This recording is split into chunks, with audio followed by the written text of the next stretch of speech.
Bismillahirrahmanirrahim. Assalamualaikum. Chapter number 2, Kinematics. The topic is derivation of equation of motion, and today we are moving towards the third equation of motion.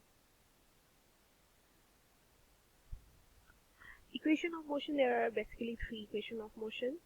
We are done with the first two. First one was v is equals to u plus at. V was final velocity, u was initial velocity, and a was acceleration and t was time. This equation is also called the equation which is independent of distance.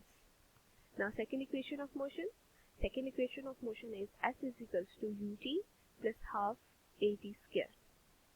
Now moving toward the third equation. Third equation is v square is equals to u square plus 2af. Moving towards the next slide. Derivation of equation. As we know that there are three methods for the derivation of equation. First one was algebraic method, second one was graphical method, and third one was calculus method. We will go with two, that was algebraic and graphical. We will not touch the method that is with the calculus because that was a bit at a higher level, that was a bit difficult. So for this we have to know that we have what is displacement. Actually हमने इसका start करना है displacement की definition से. Equation को start करते हैं तो हम कहते हैं कि एक बॉडी जो है वो मूव कर रही है. जब वो मूव करती है तो उसकी इनिशियल वेलोसिटी जो है उसे हम कह देते हैं u, और उसके बाद थोड़े टाइम बाद आफ्टर द टाइम t वो फाइनल वेलोसिटी अटेन करते हैं, और फाइनल वेलोसिटी को हम क्या कह रहे हैं, v कह रहे हैं. जो उसने डिस्टेंस कवर किया दैट इज s. अब हम इस सारी बात को इन दी फॉर्म ऑफ डेफिनेशन लिखते हैं. डेफिनेशन किसकी बनेगी, डिस्प्लेसमेंट की. डिस्प्लेसमेंट क्या होता है, displacement is a rate of change of position of a body. हमारे पास जब भी बॉडी अपनी पोजीशन चेंज करी है, ऐसा ही हो रहा है ना, बॉडी एक जगह से दूसरी जगह तक जा रही है और उसकी वेलोसिटी, पहले हमारे पास इनिशियल वेलोसिटी जो थी वो u थी, फाइनल वेलोसिटी हमारे पास v आ गई in a certain time that is t. ठीक, अब हम इस बात को जब लिखते हैं तो हमारे पास बात हो रही है एवरेज वेलोसिटी की ना. तो एवरेज वेलोसिटी क्या होता है, एवरेज वेलोसिटी हमारे पास vf plus vi divide by 2, ऐसे ही लिखते हैं ना. वही बात थी, initial velocity plus final velocity divide by 2 आ गया, डिवाइड बाय t और साथ मल्टीप्लाई बाय t. साथ हमने क्या ले आए, t को ले आए. ये हमारे पास s is equals to v velocity multiply by t. ठीक, अब हम आगे चलते हैं कि हमारे पास देखें फर्स्ट इक्वेशन ऑफ मोशन हमने पढ़ी थी. फर्स्ट इक्वेशन ऑफ मोशन में क्या था, हमारे पास final velocity is equals to initial velocity plus at, यही था ना. अब हम अपनी इस इक्वेशन को रीअरेंज करेंगे. इस इक्वेशन को जब हम रीअरेंज करेंगे ऐसे कि हमारे पास t की वैल्यू आए. किसकी वैल्यू आए, t की वैल्यू आए. तो हमारे पास हम देख सकते हैं t के साथ a क्या हो रहा है, मल्टीप्लाई हो रहा है. अब ये दूसरी साइड पे जाएगा, डिवाइड हो जाएगा, और इसी तरह u और v का मामला, मतलब इनिशियल वेलोसिटी और फाइनल वेलोसिटी है, वो जब दूसरी साइड पे जाएंगे तो हमारे पास इक्वेशन बन जाएगी t is equals to v minus u divided by a. अब हमारे पास जो ये इक्वेशन आई है इसे हम फर्स्ट इक्वेशन में पुट करेंगे. देखिए ये initial velocity final velocity divided by 2 into t. अब ये वाली इक्वेशन तो वैसे ही रहेगी. अब इस t की जगह हमने यहाँ पे वैल्यू पुट कर दी. देखिए initial velocity final velocity divided by 2. यहाँ पे देखो ये वाली t की वैल्यू पुट की, v minus u initial final velocity minus initial velocity divided by a. अब देखें हमारे पास ये भी डिवाइड में आ रहा है और ये भी डिवाइड में आ रहे हैं. 2 और a दोनों डिवाइड में आ रहे हैं. इन्हें हम उठा के दूसरी साइड पे लेके आएंगे. इक्वेशन को रीअरेंज कर रहे हैं ना. तो जब हम इसे दूसरी साइड पे लेके आएंगे तो हमारे पास क्या हो जाएगा, 2as यहाँ पे आके मल्टीप्लाई हो जाएंगे, और यहाँ पे हमारे पास क्या वैल्यू बचेंगी. आपने मैथ्स में पढ़ा होगा formula a plus b and a minus b is equals to a square plus b square, पढ़ा है ना. तो जब हम इससे उठा के इस साइड पे ले आएंगे तो हमारे पास वैल्यू क्या बची, v plus u and v minus u. ऐसे ही होगा ना.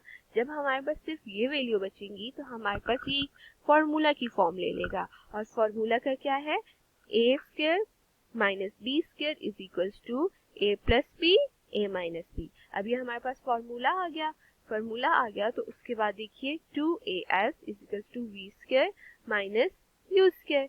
रीअरेंजिंग इक्वेशन, अब हम इस इक्वेशन को रीअरेंज करते हैं तो हमारे पास वी स्क्वायर फाइनल वेलोसिटी का square is equals to initial velocity square plus 2as। अब ये हमारी मर्जी है कि हम अपनी इक्वेशन को इस फॉर्म में लिखते हैं या रीअरेंज करके लिखते हैं, दोनों फॉर्म में एक्सेप्टेबल होती हैं। Clear? Moving toward the next, that is graphical method. हमने ग्राफिकल मेथड को देखना है। ग्राफिकल मेथड में सबसे पहले आपको ये समझना होगा कि यहाँ पे जो हम शेप ले रहे हैं, जिसके फॉर्मूला से हम इसको करेंगे, that is of the trapezoid. अब वो क्या होता है कि आप देखें हमारे पास ऐसी कोई भी बॉडी जिसमें दो पैरेलल साइड्स में एक साइड छोटी हो और एक साइड बड़ी हो, ये वाली जो बॉडी है इसके ए बी सी और डी, ये हमारे पास क्या है, ट्रेपेजॉइड है। इसका फॉर्मूला होता है हाफ लेंथ दोनों साइड की, ये लेंथ 1 आ गई, ये लेंथ 2 आ गई और ये इसकी विड्थ आ गई और हम हाफ ले लेते हैं। ठीक है? अब हमारे पास जो ये ग्राफ है टाइम वेलोसिटी ग्राफ, हमारे पास एक्स एक्सिस पे टाइम है और वेलोसिटी हमारे पास वाई एक्सिस पे है।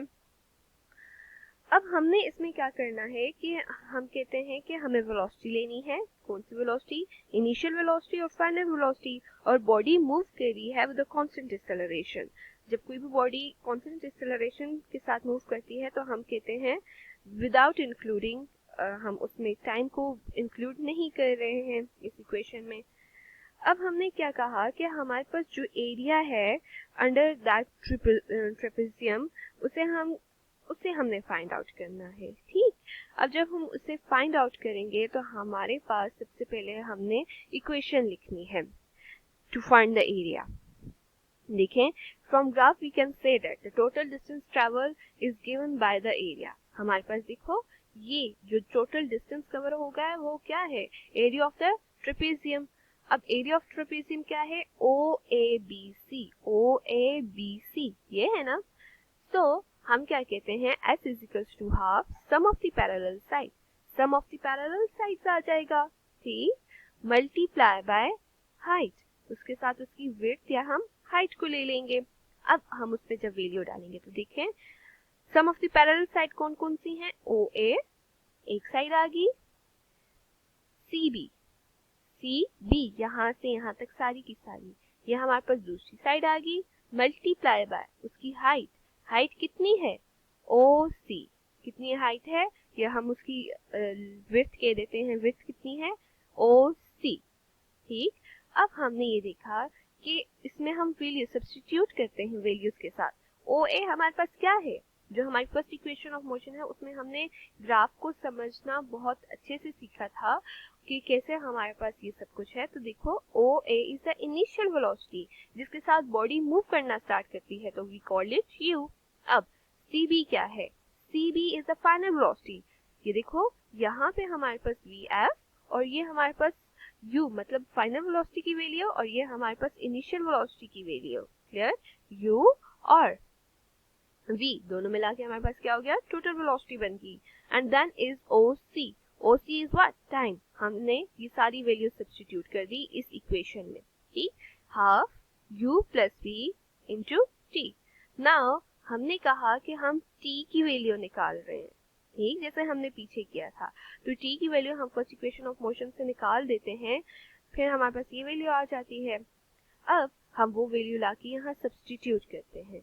जब हम सब्स्टिट्यूट करते हैं u v minus u divide by a, ठीक, और अब हमारे पास देखो बच्चों s is equal to half u plus v plus u multiply by u minus v minus u divide by a।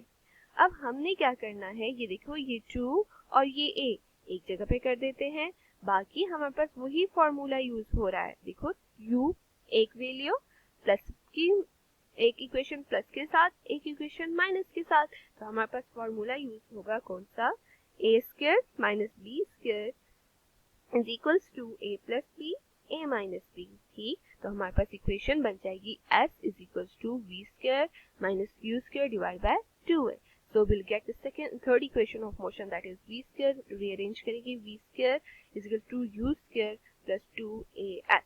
That is the required equations of motion, and hope so you are clear. Allah Hafiz.